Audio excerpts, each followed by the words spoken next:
Olá a todos e sejam bem-vindos de volta para mais um ano e vamos começar com os ninjas.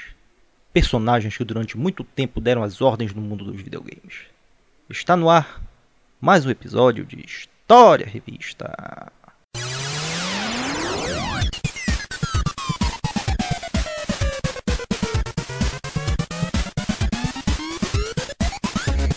Ninjas, figuras das sombras, espiões, detetives, mercenários, assassinos de aluguel, sabotadores.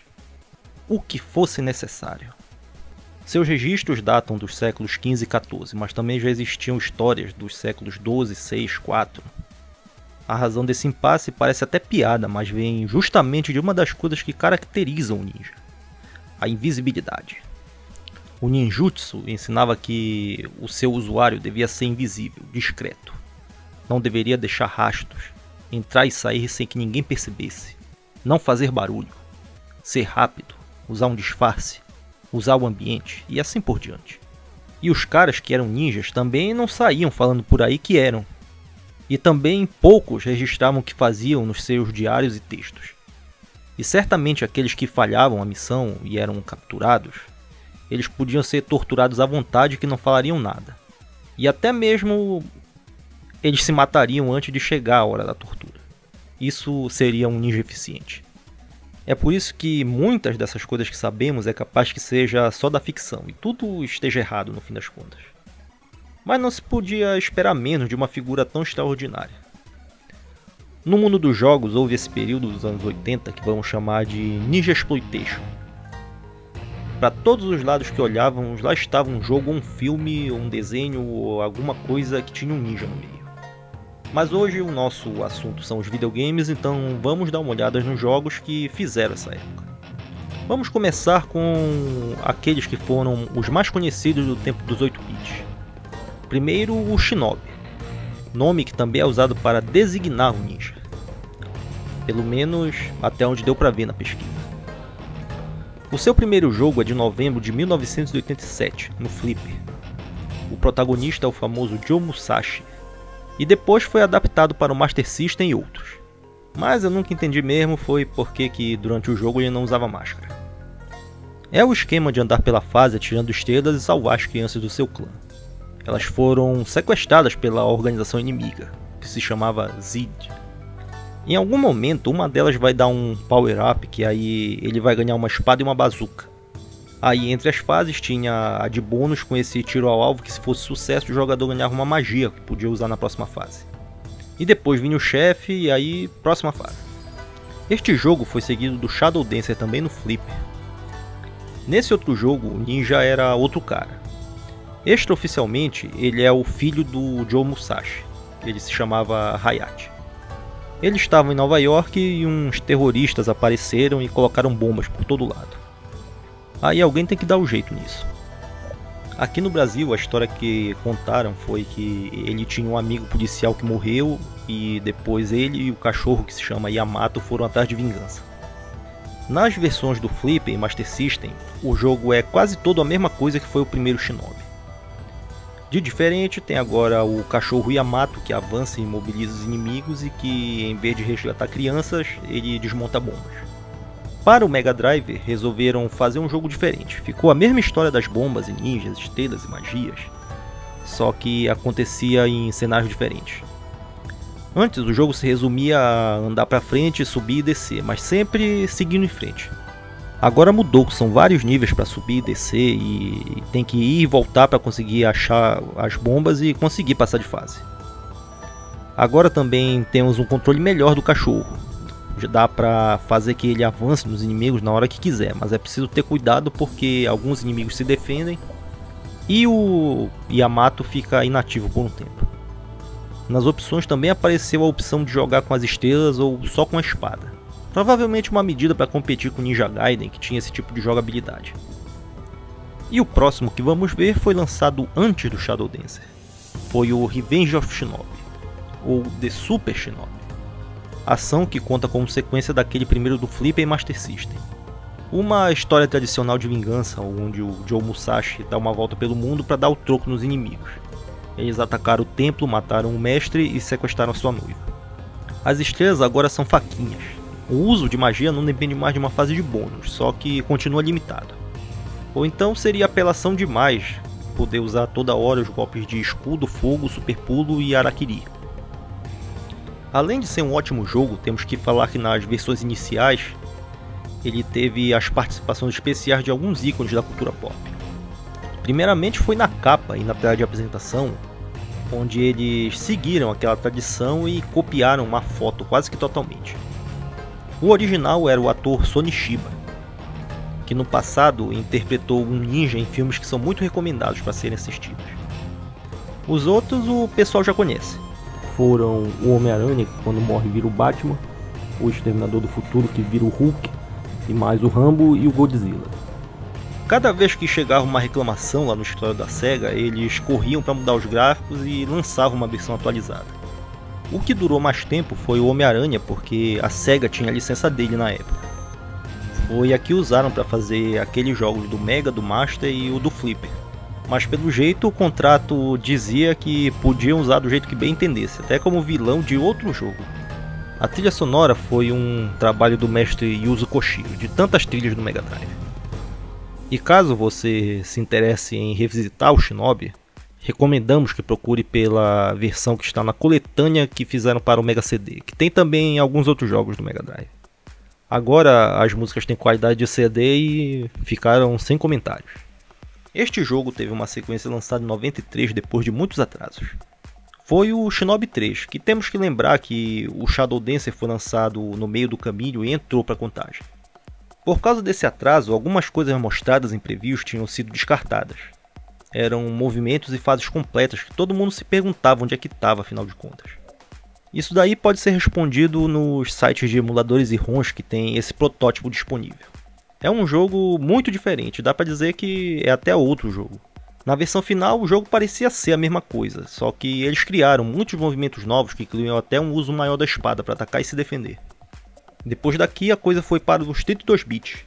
O Saturn recebeu em 95 seu jogo. Shinobi Legends. Esse entrou na onda dos gráficos digitalizados e filmes entre as fases. O controle do Saturn tinha muitos botões e deram uma arrumada na jogabilidade. Agora tinha uma grande lista de movimentos e muito mais variedade. Era faquinha, espada, magia, combinação e todo o resto. Eles tiveram algumas versões portáteis que chegaram aqui e ali. E os últimos títulos foram para o PlayStation 2 em 2002 e 2003. O primeiro se chamou Shinobi.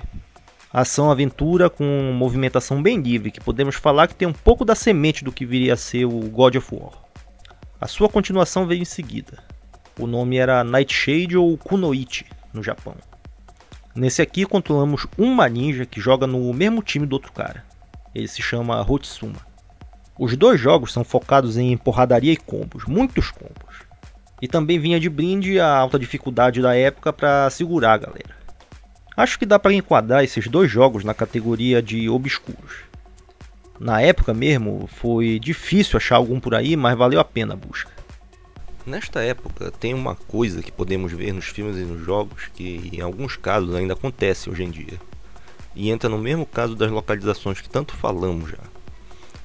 Notem quantos jogos e filmes a história fala de um ninja que vai para os Estados Unidos. Geralmente Nova York, claro.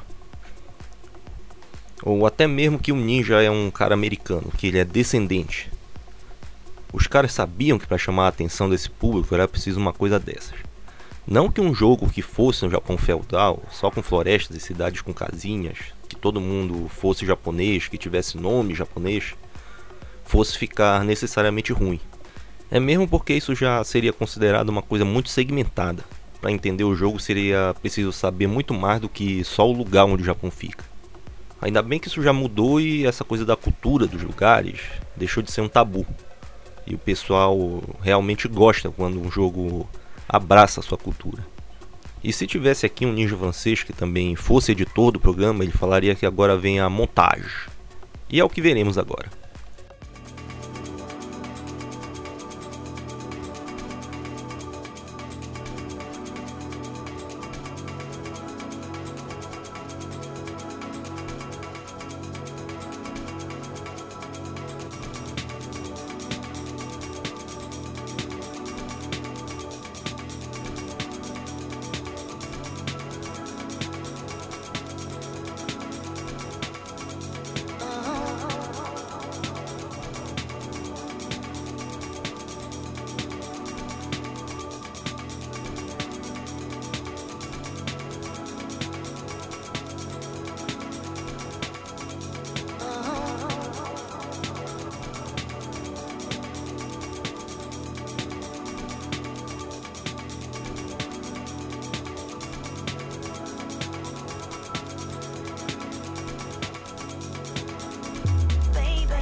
Agora vamos ver qual foi a do Ninja Gaiden, lançado mais ou menos nessa mesma época dos anos 80. Mais exatamente 88, quando foi lançado esse do Flipper, que já chegou mostrando seu estilo. Cutscene entre as fases e ação sem parar. Nesse primeiro, eles podiam fazer os gráficos assim bem grandes e coloridos, e a coisa era mais porrada de rua com muitos movimentos. Foi uma surpresa para essa época. A mecânica é bem parecida com o que tinham feito com os Double Dragon, que também eram da Tecmo. E como dá pra ver, eles seguiram também aquela outra tradição de encher a tela de inimigos iguais que tem o mesmo nome. Nesse mesmo ano, com uma diferença de 2 meses ou coisa do tipo, chegou a vez do Nintendo 8-bit, e a coisa mudou completamente. A história no Flipper falava de um descendente do Nostradamus que resolveu cuidar para que as profecias se tornassem realidade. Nesse daqui, o protagonista ganhou o nome Ryu Hayabusa e partiu em uma jornada atrás de vingança pelo seu pai. Aí depois ele descobre que tinha muito mais por trás disso e acaba correndo o mundo para resolver essa história. Nesta versão ele ficou totalmente diferente do Flipper. Saiu do esquema porrada de rua para um jogo de plataforma dos mais clássicos. Ryu conta com sua espada e as clássicas magias de fogo e estrelas que vão e voltam. Isso ele coleta pelo caminho. Entre seus movimentos também tem colar na parede para escalar e pendurar nas vigas. Esses movimentos mais a alta dificuldade e também ser um ótimo jogo fizeram dele um clássico adorado pelos fãs até hoje. O mesmo podemos falar do segundo, que é de 91, onde mantiveram a qualidade e pouca coisa mudou. Muita gente fala que é até mais difícil do que o primeiro por conta dos novos desafios, ou mais exatamente a fase que tem que pular quando o vento estiver a favor. Aqui nesse apareceu o item que fazia surgir fantasmas que imitavam o movimento do Ryu, e que se usado direito era a salvação do jogador e diminuía a dificuldade. Era aquela coisa de balancear. Aí em 91 veio o terceiro jogo. Encontramos um Ninja Gaiden bem mais balanceado na sua jogabilidade e dificuldade, que não era mais tão assustadora como antes. Dá pra dizer que só tiraram mesmo assustadora, porque continuava um jogo muito difícil. Os movimentos de grudar na parede e no teto agora também tinham movimentação livre para qualquer direção. E os gráficos ganharam mais um grau e ficaram ainda mais bonitos. A imagem dessa fase do deserto que está passando agora é a que me vem à cabeça quando tocam no nome Ninja Gaiden. Depois daqui a trilogia foi relançada em 95 no Super Nintendo, é uma coletânea que só fizeram mesmo juntar os jogos. Nenhuma mudança nos gráficos ou no som ou qualquer coisa como tinham feito no Super Mario All Star. A única coisa nova mesmo foi um sistema de password para dar uma ajuda. Também por essa época quase que foi lançado o Ninja Gaiden do Mega Drive. Esse daqui foi todo feito pela Sega, que seguiria o estilo porrada de rua da primeira versão lá de trás. O jogo estava quase pronto, mas cancelaram perto do final. Aí um protótipo vazou e na época chegaram a aparecer análises do jogo. E o pessoal aparentemente não sabia disso. Dá pra ver mesmo pela movimentação e por causa dos bugs no gráfico que muita coisa faltava para completar o jogo. E também notaram que ele ficou bem parecido com o estilo de porrada de rua do Streets of Rage 2, que tinham lançado há relativamente pouco tempo e ainda estava na cola do sucesso. A série só foi ter um jogo novo em 2004 e nesse meio tempo o Ryu apareceu como personagem na série de luta Dead or Alive, onde apesar do foco não ser nem a luta nem os personagens homens, deu pra ver um pouco mais da sua história, só que bem pouco mesmo. O novo jogo veio no primeiro Xbox e se chamava apenas Ninja Gaiden. Talvez na mesma pegada do Shinobi do PlayStation 2, que foi exclusivo, esse daqui também foi um exclusivo, e o jogo foi bem além do que fizeram no Shinobi. Os combos estavam lá e eram muito mais sangrentos. Usavam soco, chute, armas, muitas armas, e isso era mesmo necessário porque eles pegaram muito pesado na dificuldade. A ideia era dar aquele desafio de antigamente. Só que muita gente reclamou e pouco tempo depois eles lançaram o Ninja Gaiden Black, onde juntaram os DLCs e os desafios que tinham feito pela internet e deram mais uma balanceada no jogo. Isso de balanceado é uma frase que já foi usada hoje, mas aqui ela é usada no sentido de que foi para pior. Apareceram mais 2 níveis de dificuldade, eram o super fácil e o super difícil. Mas no geral, tudo ficou mais difícil. Isso foi justamente porque eles acharam ruim do pessoal reclamar da dificuldade. Toma aí o troco, o jogo tá ainda pior. Agora te vira, doido. Aí depois eles fizeram a versão Sigma, que foi do PlayStation 3, que acrescentaram mais um monte de coisa e tinha até personagem novo para ser controlado. E depois lançaram mais 2 jogos que completaram essa trilogia, e foi sempre nesse esquema. O problema foi que aparentemente o terceiro capítulo não foi tão bom assim e fechou mal a série.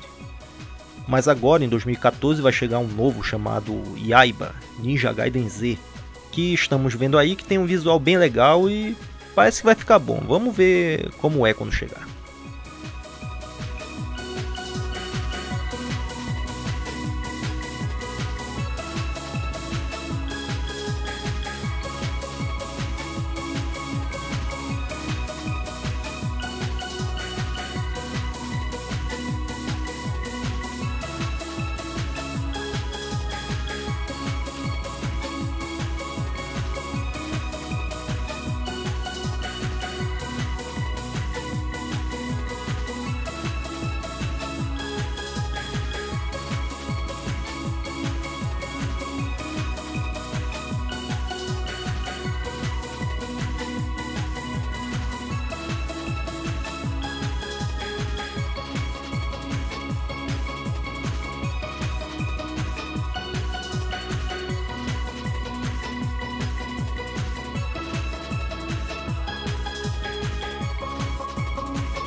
E como vamos falar de jogos com ninjas sem citar as tartarugas?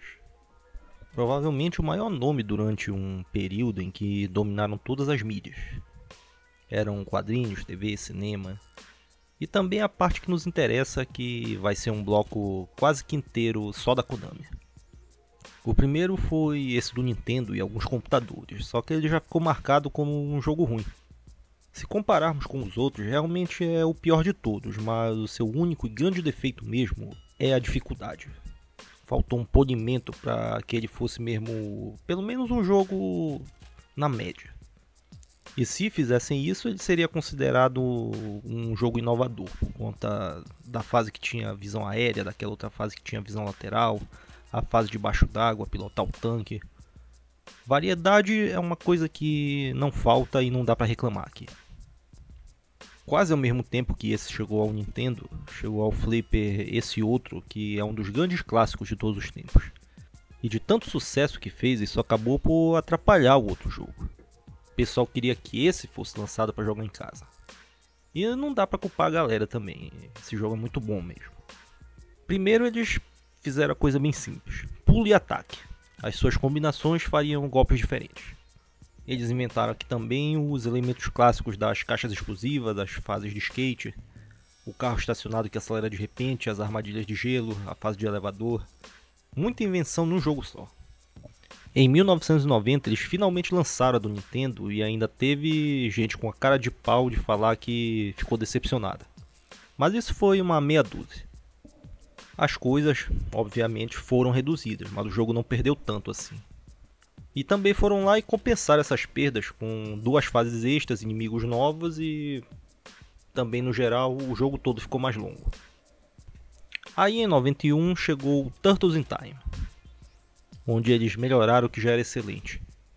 Movimentos novos, gráficos novos, história nova e um jogo que não enjoa.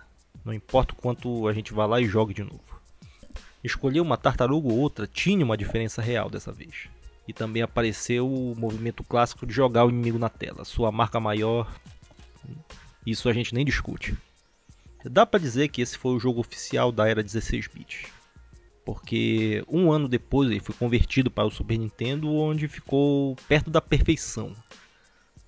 Porque eles foram lá e acrescentaram mais coisas. Também lançaram este para o Mega Drive, só que eles procuraram disfarçar e fazer parecer que era um jogo novo. Mas a única coisa que eles fizeram foi dar uma maquiada nesse que já era conhecido. Eram os mesmos cenários, inimigos e chefes, só que em lugares diferentes. E como o Mega Drive não conseguia processar aparentemente, foi preciso tirar aquele arremesso na tela. As fases também são um número menor, só que elas são mais longas e com vários ambientes. Acaba que ficou no mesmo. Continuou um jogo bom, só que diferente. O resultado final foi válido, mas ele virou uma vítima daquela coisa. Sega e Nintendo que brigavam, não aceitavam um jogo igual e foi preciso fazer isso. Saiu ganhando a Nintendo, que conseguiu que o seu sistema tivesse o primeiro lançamento. Aí temos aqui uma pequena passagem de tempo em que acabou a época do porrada de rua e veio a luta 1 contra 1. E em 1993 a Konami resolveu apostar alto. Eles foram lá e criaram o conceito do Tournament Fighters. E depois lançaram 3 jogos diferentes para Nintendo, Super Nintendo e Mega Drive ao mesmo tempo. Teve um marketing aí no meio e as tartarugas estavam tão em alta nesse tempo que o pessoal entrou no jogo e já estava montado o circo. O resultado final foram bons jogos de luta, mas que não tinham nada de especial. Só mesmo do Super Nintendo, que ficou acima da média, era um jogo que prestava e deu que é o único que é realmente lembrado. O primeiro erro deles foi dividir este seu grande produto em 3 pedaços independentes que não tem nada a ver um com o outro. Só mesmo o nome das Tartarugas Ninja. Isso pareceu uma boa saída quando pensamos que eles teriam que fazer um jogo e lançar 3 versões diferentes que teriam grandes diferenças na qualidade. E aí resolveram fazer 3 jogos que tinham a sua própria cara. Mas aí eles perderam a oportunidade de usar todos os seus esforços para trabalhar numa coisa realmente boa em vez de 3 medianas. São 3 jogos e os mesmos personagens têm poderes e golpes diferentes em cada um. E isso só não descaracterizou demais a coisa toda, porque ninguém se importou com esse jogo na época, essa é a verdade. Pelo menos a versão do Super Nintendo ainda faz referência ao que aconteceu no Turtles in Time, mas parou por aí também. A do Nintendo nós podemos ver aqui, e já dá pra dizer que é a mais fraca e limitada de todas. As 4 tartarugas são o mesmo boneco que só muda a cor, e para os golpes eles inventaram que ninguém teria magia. Em vez disso, uma bola de fogo vai cair na tela em algum momento e quem pegar pode jogar no inimigo. Mesmo com todos esses problemas, o jogo ainda tem um certo valor hoje em dia, porque ele foi um dos últimos do Nintendo. Nessa época ele nem foi lançado no Japão, porque lá o sistema já estava descontinuado. Aí poucas unidades foram feitas e os colecionadores pagam bem por ele. No Mega Drive a coisa foi menos feia, mas a sua classificação ainda é dentro do que consideramos horrível. As tartarugas ainda são basicamente o mesmo desenho, só que agora eles têm detalhes diferentes. E um problema é que as lutas são rápidas demais, acaba ganhando quem esmaga o seu controle mais rápido do que o oponente. Eles criaram um sistema de golpes especiais quando se está com pouca energia, mas isso passou totalmente em branco. E nessa época que já existia o controle de 6 botões, eles preferiram ficar no de 3 mesmo. E vieram com esse negócio de que só tinham 2 botões de ataque. E isso funciona para um porrada de rua, mas aqui o esquema já tinha que ser diferente. Ainda mais porque eles queriam que o jogo fizesse sucesso, queriam que vendesse bem. Já começaram errado por aí. A do Super Nintendo foi a melhor e não foi por menos. Deu pra ver que esse foi o único que eles fizeram questão de caprichar também. Primeiramente, nós já falamos que ele não conta como uma sequência, mas ele leva em conta o que aconteceu no Turtles in Time. Dá pra ver como as tartarugas têm alguns movimentos do jogo anterior e alguns detalhes em certas partes do jogo fecham esse ciclo. Os controles são 4 botões: soco fraco, soco forte, chute fraco, chute forte. Tem lá os golpes e quando se enche a barra verde ali debaixo da outra energia, dá pra soltar um especial que a maioria consegue virar o jogo. E fora os lutadores que já estão disponíveis, tem mais 2 secretos que aparecem usando códigos. Nessa parte do elenco, nós aqui do Brasil ficamos boa parte do tempo se perguntando quem são essas pessoas. A grande maioria deles não foi criada para esses jogos, eles vieram dos quadrinhos, que pouca gente tinha lido. Assim a coisa fica difícil mesmo, só que por sorte isso não atrapalhou tanto a ponto de deixar o jogo ruim, em nenhuma das versões até. Portanto, se for para revisitar esses jogos aqui, nós recomendamos que pegue mesmo do Super Nintendo. Agora nós vamos dar mais uma olhada numa rodada de jogos e logo voltaremos para o encerramento de hoje. Veja aí.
E vamos fechar o episódio de hoje com mais alguns jogos que merecem uma olhadinha também, mas fora da montagem. Como por exemplo tem o Shadow Warrior, tiro em primeira pessoa feito pelo mesmo pessoal que fez o Duke Nukem 3D, mas agora com esse tema de ninjas da modernidade. Quando falei que foi o mesmo time do Duke Nukem, foi isso mesmo. A sensação de que nós estamos jogando o Duke Nukem não é à toa, e ainda por cima eles esqueceram de remover algumas coisas do código. E recentemente saiu um reboot que está aí para quem quiser jogar. Agora é todo feito em 3D e espero que eles não tenham repetido o erro da outra vez e feito esse novo Shadow Warrior a partir do Duke Nukem Forever. Assim já é sacanagem. Outro que muita gente pode conhecer por causa da versão do Super Nintendo é o Ninja Warriors. Esse é porrada de rua que acharam que todo mundo fazia ninja. Então eles tinham que se diferenciar, então resolveram que os personagens também seriam robôs. Foi um jogo bem divertido, mas o que realmente chamou a atenção foi que a sua versão do Flipper tinha 3 telas, uma ao lado da outra. Juntavam tudo para fazer esse super widescreen para caber 2 jogadores. Depois eles fizeram isso com jogos de nave, que o resultado final ficou bem melhor do que o que eles conseguiram aqui. E este último jogo que vamos ver é uma verdadeira volta ao passado, para o melhor que esses jogos de 8 bits tiveram para oferecer, mas com o adicional de ter sido feito aqui no Brasil. Se chama Oniken, e como podem ver, falar que segue o estilo clássico não faz jus a tudo que esse jogo realmente é. Os gráficos, som, jogabilidade e todo o clima do tempo dos 8 bits agora para o seu PC. Esse jogo é uma obra do estúdio Joy Masher. O link está aí na descrição e você pode ir lá e comprar o Oniken ou concorrer a um dos 3 que foram cedidos gentilmente para o nosso programa. Sendo assim, para ganhar uma cópia de Oniken, basta falar aqui nos comentários que horas marcava o relógio no começo do Turtles in Time. Essa é fácil. Os 3 primeiros que responderem certo levam o jogo para sua casa. Essa aqui é a história. E por agora vamos pedir aquele joinha e um comentário. Esse é o primeiro episódio que fizemos com um microfone novo, então queremos saber se já está melhor do que antes. Também vale dar uma compartilhada no link para que mais gente venha assistir. É sempre bem-vindo isso. E vamos avisar também que este será o único especial para o mês de janeiro, porque estamos a preparar um mega evento para fevereiro. Aguarde para o lançamento no dia 7. Vai ser aqui mesmo. Você pode assinar o canal e seguir no Twitter e no Facebook para receber em primeira mão o link na hora que ele for lançado. Por enquanto, vamos mais uma vez agradecer pela audiência, mandar um abraço a todos e até a próxima.